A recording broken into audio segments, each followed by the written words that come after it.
კომისიაში არა მარტო ამ კონკრეტულ შემთხვევაში, საერთოდ კომისიაში დამოკიდებული. ამაზე უარი იცით ხო?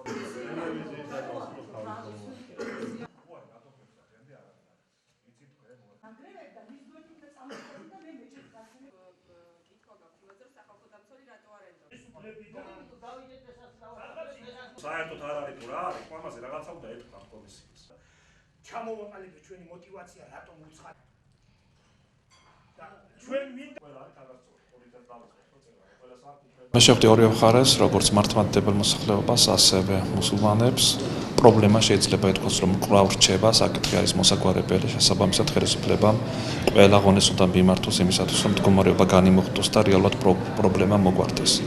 დღევანდელი მონაცემებით პრობლემა სამწუხაროდ კვლავ გადაჭრილი არ არის, მიუხედავად იმისა, რომ კომისია მუშაობდა აღნიშნული საკითხის მოსაგვარებლად, მაგრამ დღემდე ღიად რჩება მთელი რიგი საკითხები. ერთ-ერთი მთავარი რეკომენდაცია ჩვენი მდგომარეობს იმაში, რომ უნდა დადგინდეს ამ შენობის წარმომავლობის საკითხი. კონკრეტულად უნდა მოხდეს სპეციალისტების მიერ შესწავლა და საბოლოო დასკვნის დადება ამ შენობასთან დაკავშირებით.